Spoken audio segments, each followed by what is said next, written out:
Hello all, welcome to it's you TV. నేను మీ Kaushalya. Recent టైమ్స్లో కొన్ని ఇన్సిడెంట్ బాగా ఎక్కువ అయిపోతున్నాయి.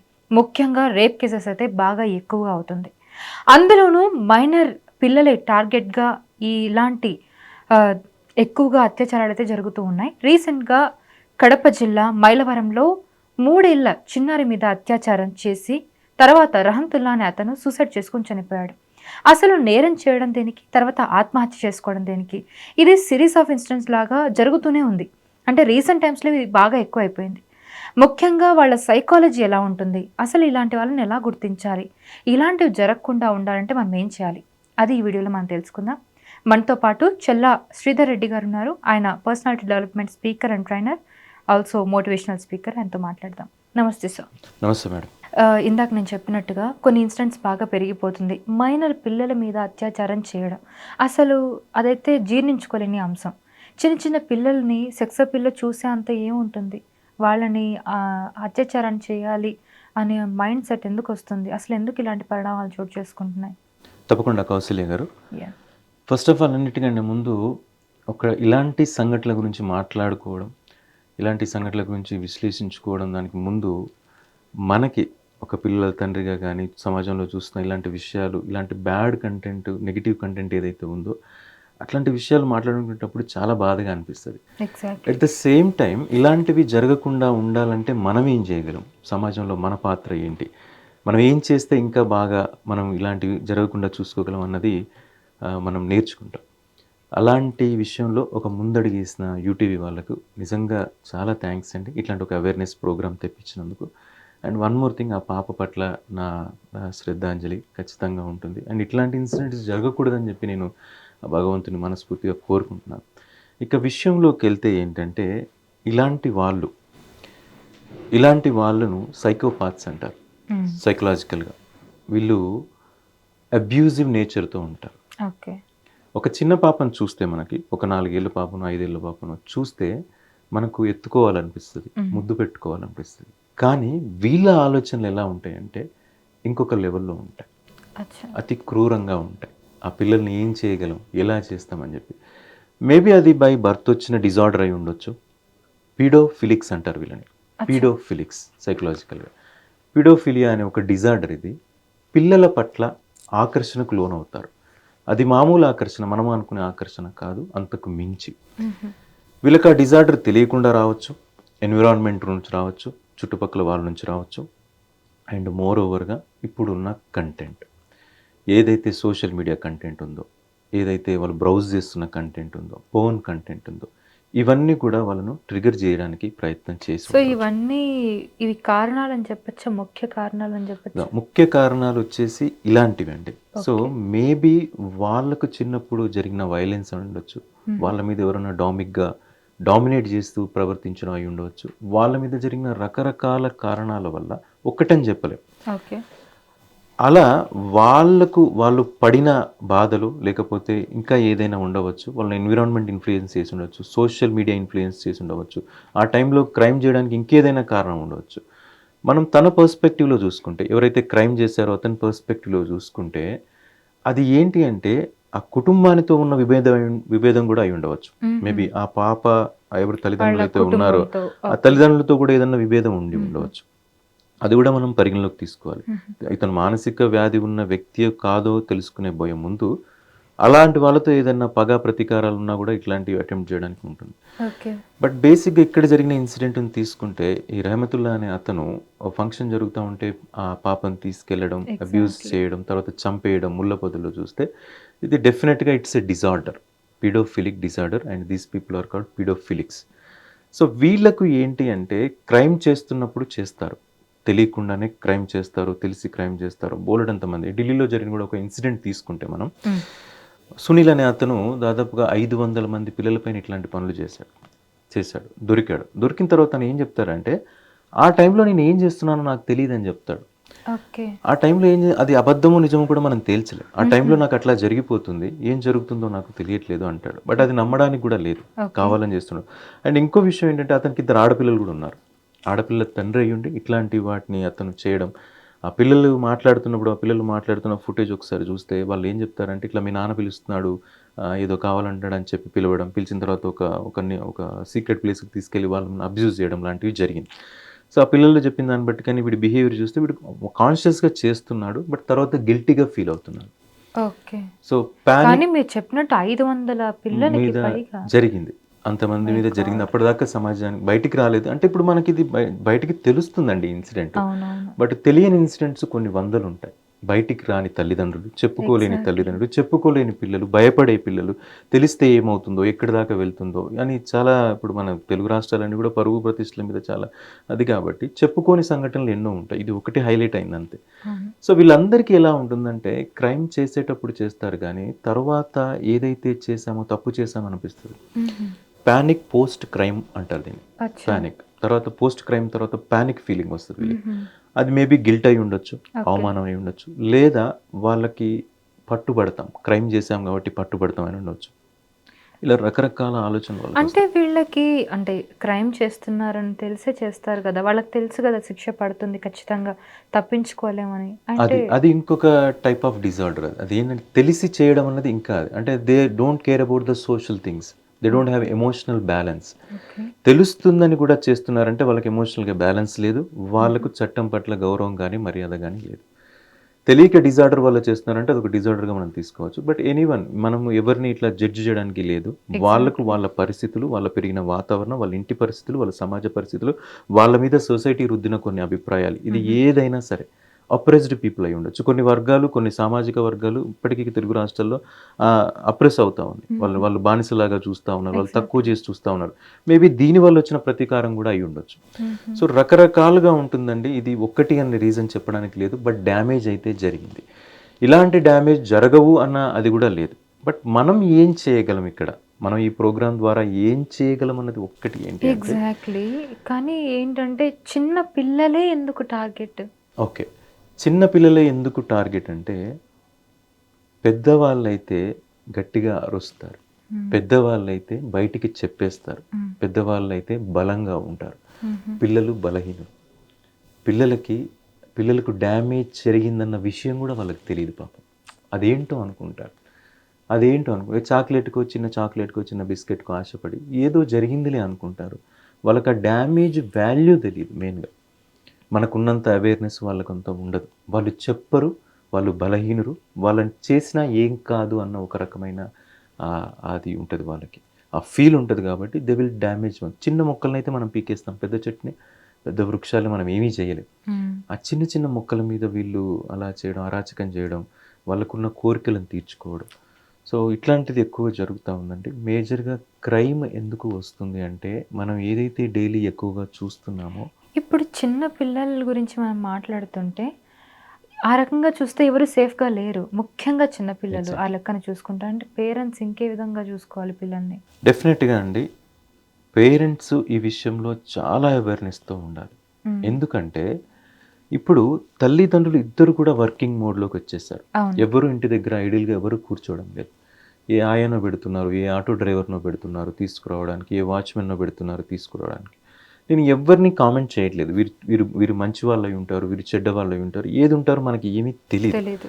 బట్ ఒక ఇన్స్టెన్స్ జరిగినప్పుడు, ఒక చోట మన కాలనీలో ఒక దొంగతనం జరిగిందని తెలిసినప్పుడు, మన ఇంటికి తాళం వేసుకోవడం మన బాధ్యత. హ్మ్. తాళం వేసుకోకుండా ఉంటే మాత్రం అది మన తప్పు. హ్మ్. అట్‌లీస్ట్ రేపు ఎవరన్నా అడిగితే, "మీకు తాళం వేసుకున్నాం బట్ జరిగింది" అని చెప్పడానికి ఉంటుంది. ఒక ఎగ్జాక్ట్‌లీ. విషయం తెలిసిన తర్వాత కూడా మనం ఆలోచించే విధానంలో ఖచ్చితంగా మార్పు రావాలి. హ్మ్. ఎవరిని నమ్మాలి, ఎవరిని నమ్మొద్దు అన్నది మనకొక ఒక ఆలోచన ఉండాలి. ఎగ్జాక్ట్‌లీ. చాలామంది ఇట్లాంటి విషయాల్లో మనం అనుకుంటాం బయటి వాళ్ళొచ్చి చేస్తున్నారు అనుకుంటాం. కానీ నిజానికి కొన్ని విషయాలు మనం చదువుతున్నప్పుడు విస్తుపోతాం. Majority of the children are getting abused by the blood relations. Maybe exactly. బాబాయ్, మామయ్య ఇట్లాంటి వాళ్ళ వల్ల కూడా చాలా జరుగుతుంది. అంటే నేను ఎవరిని కించపరచట్లేదు, ఎవరిని అవమానపరచట్లేదు, ఎవరి మీద అనుమానం పెట్టుకోమని కూడా చెప్పట్లేదు. This is how the society is now. మీరు అది 'సాయి పల్లవి' సినిమా చూసినట్టయితే ఒకటి లవ్ స్టోరీ సినిమా. ఆ సినిమాలో కూడా బాబాయ్ ఎగ్జాక్ట్‌లీ. అబ్యూజ్ చేస్తాడు సాయి పల్లవిని. So that is how they portrayed in the public media. So at least అట్లాంటివి జరిగినప్పుడన్నా మనకు ఒక అవేర్నెస్ వచ్చి మనం ఎంతగా మనం ప్రివెంట్ చేసుకోగలం, ఎవరిని నమ్మొచ్చు, ఎవరిని నమ్మరాదు, నమ్మినా నమ్మకున్నా మన ఒక కన్ను మాత్రం ఖచ్చితంగా ఉండి తీరాల్సిందే, ఎవరిని నమ్మడానికి లేదు. అది ఏదైనా అయి ఉండొచ్చు. మేబీ ఫైనాన్స్ డబ్బుల కోసం వాళ్ళు క్రైమ్ చేయొచ్చు, లేదా వాళ్ళ వాంఛలు తీర్చుకోవడానికి క్రైమ్ చేయొచ్చు, ఏదైనా చేయొచ్చు. At the end of the day damage is for us only. So be aware of that. Okay. So ఇలాంటి అబ్నార్మల్ సైకలాజికల్ బిహేవియర్స్ ఏవైతే మనం చూస్తున్నామో వీటికి ముఖ్యంగా ఎక్స్టర్నల్ ఫ్యాక్టర్స్ అంటే ఏమని చెప్పొచ్చు? సో ఎక్స్టర్నల్ ఫ్యాక్టర్స్ అంటే కౌసల్య గారు, ఫస్ట్ పాయింట్ ఏంటి అంటే రూట్ కాజ్ నుంచి వద్దాం. మనం ఏదో డైరెక్ట్గా ఒక మనిషిని ఇది అని చెప్పడం కంటే ఎగ్జాక్ట్లీ. దానికి అసలు ఎందుకు, కింద ఏం జరిగింది, బ్యాక్గ్రౌండ్లో ఏం జరిగింది, కింద నుంచి ఎలా స్టార్ట్ అయింది, అది మనం చెప్పుకుంటూ వద్దాం. ద ఫస్ట్ థింగ్ ఏంటంటే బెస్ట్ ఎడ్యుకేషన్ లేదు మన సిస్టంలో. ఒక పర్సన్కి మనం ఎడ్యుకేషన్ అయితే ఎప్పుడైతే మంచి ఎడ్యుకేషన్, క్వాలిటీ ఎడ్యుకేషన్ ఇవ్వగలుగుతామో అప్పుడు వాళ్ళకు ఒక క్యారెక్టర్ అనేది బిల్ట్ అవుతుంది. ఏది మంచి, ఏది చెడు, ఎలా ఉండాలి, ఎవరితో ఎలా ఉండాలి, ఇది ఎడ్యుకేషన్ అనేది కరెక్ట్గా ఉండాలి. ఎడ్యుకేషన్ ఇంప్లిమెంట్ చేయగలిగితే మనం కొంతవరకు ఇందులో మనం మంచిని కోరుకోవచ్చు, మంచి జరిగే అవకాశం ఉంది. అది కాకుండా ఎంప్లాయ్మెంట్, ఉపాధి కల్పించగలగాలి. Majority of the criminals who are doing this are jobless, unemployed and depending upon the parents. So these kind of things ఏమవుతాయంటే ఒక మనిషి ఐడిల్గా ఉన్నప్పుడు, ఖాళీగా ఉన్నప్పుడు పుట్టే ఆలోచనలు ఇవన్నీ మేజర్గా. ఎప్పుడైతే వర్క్లో ఉన్నారో వాళ్ళు వర్క్లో ఎంగేజ్ అవుతారు, వర్క్కి వెళ్తారు, వర్క్ కల్చర్లోకి వెళ్తారు, ఇంత టైం నుంచి ఇంత టైంకి వర్క్ చేస్తారు, ఒక డిసిప్లిన్గా ఉంటారు, సంపాదించుకుంటారు, వాళ్ళకు రెస్పెక్ట్ వస్తుంది సొసైటీలో, ఫ్యామిలీలో రెస్పెక్ట్ వస్తుంది, రిలేటివ్స్లో రెస్పెక్ట్ వస్తుంది. ఎప్పుడైతే ఒక గౌరవాన్ని తను అందుకున్నాడో ఇంకా గౌరవంగా ఉండడానికే ప్రయత్నం చేస్తారు. ఇప్పుడు మీరు ఉన్నారు, ఇక్కడ దాకా వచ్చారు, మీరు ఒక గౌరవాన్ని తీసుకుంటున్నారు, నెక్స్ట్ డే ఇంకొన్ని రోజుల్లో ఇంకా ఎంత గౌరవాన్ని నేను సంపాదించుకోవాలన్న దానితోనే మీరు మీ కెరియర్ని ఇంకా ముందుకు తీసుకెళ్తారు. అట్లాంటి గౌరవం ఏదైతే లేదో, ఎప్పుడైతే ఒక గౌరవం మనిషికి ఇవ్వలేకపోతున్నామో వాళ్ళు అబ్యూస్గా ఫీల్ అవుతారు. ఒక బాస్ తిడితే ఎంప్లాయీ పరిస్థితి ఎట్లా ఉంటుందో మీరు నేను వర్క్ చేస్తాం కాబట్టి తెలిసింది. వాళ్ళు ఇంకా అబ్యూస్గా ఫీల్ అవుతారు, ఇంకా ఏదన్నా దారి తీస్తారు, లాస్ట్కి సూసైడ్లు కూడా దారి తీస్తూ ఉంటారు. సో ఇట్లాంటివన్నీ ఏంటంటే ఒక కంపల్సివ్ మనకి ఏంటి అంటే ఉపాధి కల్పించే ప్రయత్నం చెయ్యాలి. సో వీటికి వాటికి రిలేషన్ లేదు కదా అని మీకు ఎక్కడో డౌట్ రావచ్చు, చూస్తున్న వాళ్ళకి కూడా డౌట్ రావచ్చు, కానీ రూట్ కాజ్ మాత్రం ఇవే. తర్వాత ఏంటి అంటే ద పీపుల్ ఏం వాచ్ చేస్తున్నారు, వాళ్ళు ఏం చూస్తున్నారు, ఏం చేస్తున్నారు, ఒక కంట కనిపెట్టండి. మీ కుటుంబ సభ్యుల్లోనైనా సరే, రిలేటివ్స్లోనైనా సరే, ఎవరు ఫ్రెండ్స్లో కానీ అసలు వాళ్ళు ఏం చూస్తున్నారు, ఎక్కడికి వెళ్తున్నారు, ఏం చేస్తున్నారు, వాళ్ళు ఏదన్నా అబ్నార్మల్గా బిహేవియర్ ఉందా. ఇన్ కేస్ ఆఫ్ అబ్నార్మల్ బిహేవియర్లో ఏంటి అబ్నార్మల్ బిహేవియర్, ఎందుకు వచ్చింది, అది ఒక మంచి సైకాలజిస్ట్ని కలవండి, లేకపోతే ఎవరికైనా చూపించండి, ఎందుకు ఇలా అవుతుందని కౌన్సిలింగ్ చేయించండి. సో ఇప్పుడు బోల్డ్ అన్నీ ఉన్నాయి మనకి, మన నెట్లో చూసినా కూడా ఏదైనా కౌన్సిలర్ కావాలన్నా ఏది కావాలన్నా బోల్డ్ అంతమంది ఉన్నారు మనం కౌన్సిలింగ్ చేశారు. సో అది మొదట్లోనే తుంచే ప్రయత్నం చేయండి. Okay. So we are hitting by the social media nowadays. The major cause, major damage is social media. At the same time, major usage is also social media. మనం ఎలా వాడుకుంటాం సోషల్ మీడియాని అన్న దాన్ని బట్టి మన భవిష్యత్తు ఉంటుంది. ఇప్పుడు నాలాంటి వాళ్ళు సోషల్ మీడియాని యూజ్ చేసుకుని కరెక్ట్గా యూజ్ చేసుకుంటే ఒక మోటివేషన్ స్పీకర్గా, ట్రైనర్గా ఇక్కడ దాకా వచ్చామంటే సోషల్ మీడియా చదివి. ఎట్ ద సేమ్ టైం ఒక కత్తి లాంటిది, రెండో ఎడ్జ్ సైడ్ దాన్ని కనుక మనం కరెక్ట్గా యూజ్ చేసుకోకపోతే మన పరిస్థితులు ఎక్కడికి వెళ్తాయో తెలియదు. సో వీళ్ళు ఈ వ్యక్తులు, ఖాళీగా ఉన్న వ్యక్తులు ఏం చేస్తున్నారంటే రీల్స్ బ్రౌజ్ చేయడం, ఇన్స్టా బ్రౌజ్ చేయడం, లేకపోతే షార్ట్స్, ఇంకొకటి the porn content, adult content, వీటిని చూడడం వల్ల ప్రేరేపితం అవుతున్నారు. పదే పదే ఏదైతే మనం చూస్తున్నామో అదే మనం అవుతాం, ఖచ్చితంగా అవుతాం. ఈరోజు కాకపోవచ్చు, రేకపోవచ్చు, 100 days అయిన తర్వాత కూడా మనం అలా ఎందుకు చేయకూడదన్న ఆలోచన వస్తుంది. కొన్ని సినిమాలలో, రీసెంట్ సినిమాలలో కూడా చూపించారు వైలెన్స్, విపరీతమైన violence. Even the public movies, మనం థియేటర్కి వెళ్తే చూసే మూవీస్ కూడా పిల్లలు కూడా ఈజీగా యాక్సెస్ ఉంది. ఇప్పుడు పిల్లలు ఇది చూడాలి, ఇది చూడకూడదు అన్నది ఏం లేదు. మొబైల్లో కానీ ఎక్కడ కానీ ఎక్స్పోజ్ అవుతున్నారు, కంటెంట్కి ఎక్స్పోజ్ అవుతున్నారు. సో ఈవెన్ పిల్లల్లో కూడా 16, 14, 15 years ఉన్న పిల్లలు ఆటో డ్రైవర్లతోటి సన్నిహితంగా ఉండి ఇట్లాంటి ఇన్సిడెంట్స్ కూడా చాలా వల్నరబుల్గా తయారవుతున్నారు కిడ్స్ కూడా. సో వాళ్ళకి ఏంటి అంటే ఎగ్జైటింగ్ ఫస్ట్ నుంచి అలవాటు అయిపోతుంది. ఇప్పుడు నాలాంటోడికి, నాకు ఒక 42 సంవత్సరాలు ఉన్నాయి, నాకు ఎగ్జైట్మెంట్ ఎప్పుడు స్టార్ట్ అయిందంటే 21 సంవత్సరాల తర్వాత ఒక జాబ్ కొట్టాలన్న తపనతోటి, జాబ్ కొట్టిన తర్వాత నాకు ఎగ్జైట్మెంట్, ఓకే జాబ్ వస్తే మనం జనాలు మెచ్చుకుంటారు, డబ్బులు అప్పుడు స్టార్ట్ అయింది నాకు. అప్పటి వరకు ఏం లేదు, చదువుకున్నాం, నార్మల్గానే వచ్చాం. మన పిల్లలకి ఇప్పుడు ఈజీగా ఎగ్జైట్మెంట్ స్టార్ట్ అయిపోతుంది. ఓకే మనం గుర్తింపు పొందాలి, ఒక డోపమైన్ లెవెల్ ఇంక్రీజ్ అయిపోవాలని చెప్పి వాళ్ళు రీల్స్ చూడము, వాళ్ళు రీల్స్ చేసేస్తున్నారు, చిన్నపిల్లలతో షార్ట్స్ చేయిస్తున్నారు, రీల్స్ చేస్తున్నారు, వాళ్ళకి చిన్నప్పుడే అది వచ్చేస్తుంది. దీనివల్ల ఏమవుతుందంటే దీనికి ఇన్ఫ్లుయెన్స్ అయిన వాళ్ళు బయట పీపుల్ ఎవరన్నా బాగున్నావు నువ్వు అని చెప్పినా, లేకపోతే ఇట్లా ఉన్నావు నువ్వు అని కొంచెం ఎంకరేజ్ చేసినా వాళ్ళకి అట్రాక్ట్ అయిపోతున్నారు. ఓకే. తెలిసి తెలియకుండానే వాళ్ళకి అట్రాక్ట్ అయిపోతున్నారు. ఇలాంటి మేకవన్న పులులు బోలెడంత మంది ఉన్నారు బయట. ఆ విషయం పిల్లలకు తెలియదు కదా, నువ్వు బాగున్నావు, నువ్వు బాగా చేస్తున్నావు అని చెప్పి స్లోగా ఏదైనా చేసే అవకాశం ఉంది. ఎగ్జాక్ట్. కానీ వీళ్ళకి తెలియదు. వీళ్ళు ఎంతసేపు ఎగ్జైటింగ్ లెవెల్స్లో ఉంటారు, వాళ్ళకి కావాల్సిన ఆనందం, వాళ్ళకి కావాల్సిన అందులోనే ఉంటున్నారు, ఇవన్నీ మర్చిపోతున్నారు. సో దయచేసి రీల్స్కి ఇన్స్టాకి కూడా ఎంత దూరం ఉంచితే అంత మంచిది. పిల్లల్ని కంట్రోల్ చెయ్యండి. దానికి బదులుగా పుస్తకాలు చదివించడం అలవాటు చేయండి. పుస్తకాలు చదివించడం అలవాటు చేయండి అంటే పేరెంట్స్ ఏం చేస్తే పిల్లలు అదే చేస్తారు. పేరెంట్స్ పుస్తకాలు చదివితే పిల్లలు పుస్తకాలే చదువుతారు. పేరెంట్స్ మొబైల్స్ షార్ట్స్లో అవి చూసుకుంటా ఉంటే పిల్లలు కూడా అదే చూస్తారు. నువ్వు చూస్తున్నావేంటి, నేను చూడకూడదు అని ఖచ్చితంగా క్వశ్చన్ అడుగుతారు. సో ఇవన్నీ రూట్ కాజ్ లెవెల్లో మనం ఆలోచిస్తే, మనం స్టార్ట్ చేసిన టాపిక్ అక్కడి నుంచి అయితే రూట్ కాజ్ లెవెల్లో మనం ఏం చేంజెస్ తీసుకురావాలి, మన ఇంట్లో ఏం చేంజెస్ తీసుకురాగలం, మన సమాజంలో ఏం చేంజెస్ తీసుకురాగలం, మనం ఉన్న సర్కిల్లో ఎలాంటి చేంజెస్ తీసుకురాగలం. Prevention is better than cure.